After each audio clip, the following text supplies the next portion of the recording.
Transhumanism is a movement that has gained a lot of traction in the past few decades.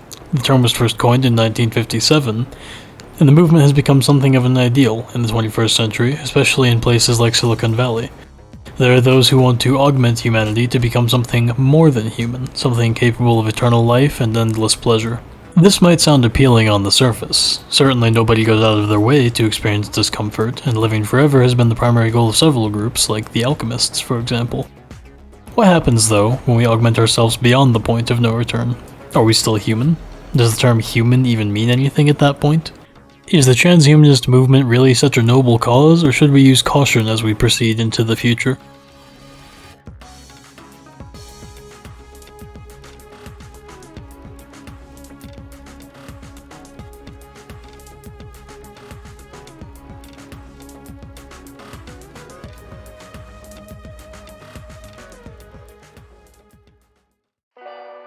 We'll get to Risk of Rain soon enough, I promise, but first we need to talk about transhumanism in games in a more general sense. Traditionally, in games such as Cyberpunk 2077, transhumanism is both a core game mechanic and a necessity in the game's world. You need to upgrade yourself if you want to stand a chance of beating the game. With the exception of cyberpsychosis in Cyberpunk, which is relegated to a series of side quests, transhumanism is generally shown to be a good thing. It makes you stronger, smarter, and harder to kill than you were before. As far as gameplay is concerned, this is net positive. At what point, though, do you cease to be human? Most games that deal with transhumanism don't seem particularly concerned with this admittedly rather existential question.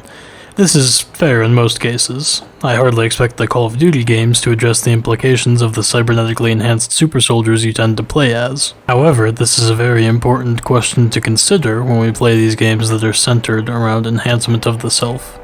At what point does self-enhancement go too far?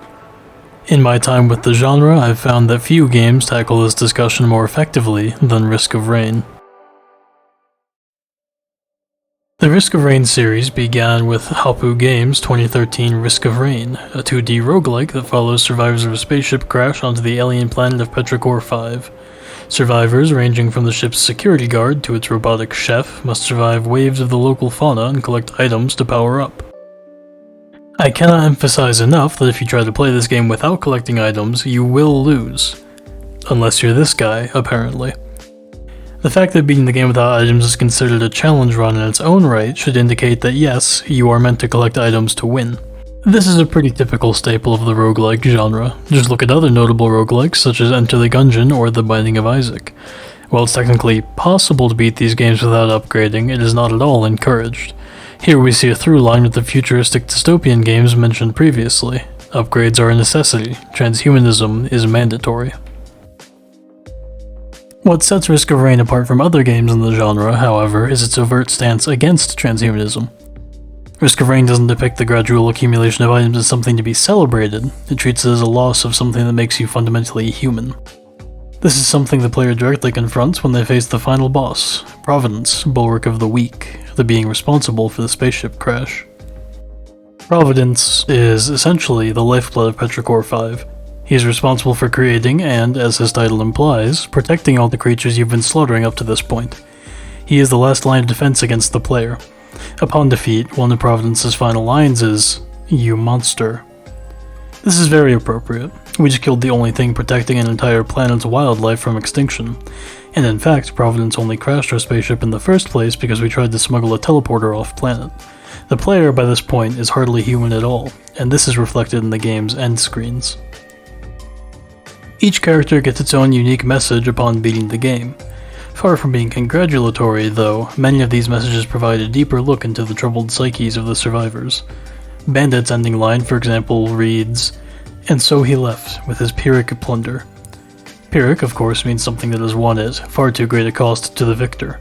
Bandit survived, but at too much of a cost to himself. Enforcer's message, meanwhile, reads, "And so he left, mutated beyond recognition." This one should be pretty self-explanatory. Enforcer left anything recognizably human behind on Petrichor 5. The list goes on. Huntress left, her soul still remaining on the planet. Engineer left, more steel and circuit than man. Mercenary left, never to become human again. Ironically, the only characters that seem to have benefited from their journey are two of the only non-human characters, Chef and Handy. Chef entirely forgets its previous purpose, while Handy's servos pulse with new life. The robots are, naturally, unaffected by mandatory transhumanism. Perhaps the most damning message of all is Commandos. And so he left, with everything but his humanity. In a figurative sense, this could be taken to mean that Commando was completely intact but left feeling hollow. I prefer to think of it in a more literal sense, though. In a perfect run of Risk of Rain, you will, eventually, get every item. You will have everything in the game and you will be unkillable, tantamount to a god. This is the only condition in which you can say with absolute certainty you will be able to leave Petrichor 5. This is also the condition in which you throw your humanity away. You are a perfect killing machine, but you are human no more.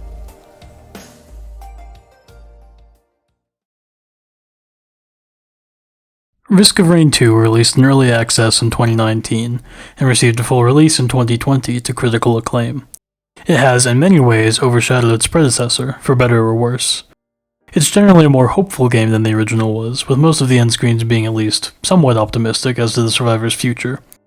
This is, I suspect, largely due to the nature of each game's story. In Risk of Rain 2, you play as crew members of a ship that is responding to the distress signal of the first game, and then trying to fight your way back off the planet of Petrichor 5. This is a far cry from the apparent smuggling operation that was going on in the first game, and lends itself to a more noble picture of the survivors. The final boss is also radically different. This time around we fight Mithrix, Providence's brother, and in many ways his polar opposite. Whereas Providence was fascinated with life and creation, Mithrix was obsessed with death and destruction. Thus, there is somewhat more justification in Mithrix's defeat. Despite Risk of Rain 2's generally optimistic tone, there are still definite anti-transhumanist sentiments to be found. There's some rather interesting lore to be found regarding the nature of powerful survivors. Take, for example, the logbook entry for predatory instincts. It reads as follows. Gossip spreads quickly in terrified communities. Stories that keep the more fearful lizard folk in their passageways. Hushed tales that frighten the most commanding of stone constructs and wood folk and creatures of the plains. Fear travels between the trees and the valleys. A demon fallen from the sky, mighty enough to slay Providence and his worms. Only 2 arms, 2 legs, both 22 unblinking crimson eyes. Now, obviously, as you can tell from the name Providence, this is in reference to a survivor from the first game. The 22 unblinking crimson eyes would be a reference to 11 pairs of lensmaker's glasses, the number you need to reach 100% critical rate. What's interesting about this lore entry in particular is that it paints the survivors of Risk of Rain as demons. They are, at least in the eyes of the local wildlife, no longer anything resembling human.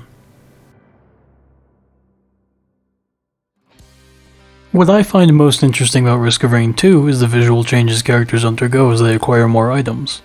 Unlike the first Risk of Rain, which was visually limited, to put it nicely, Risk of Rain 2 is rendered in full 3D. What's more, every single item you pick up is reflected somewhere in your character's model. This isn't much more than a neat little addition on the surface, but I would argue it doubles as powerful anti-transhumanist commentary. As you get more and more items in a run, you become less and less recognizable. The end result is something that might have, at one point, been human, but is now little more than an unstoppable, hyper-efficient killing machine. In this way, despite being far more optimistic than its predecessor, Risk of Rain 2 still manages to subtly warn against the dangers of transhumanism.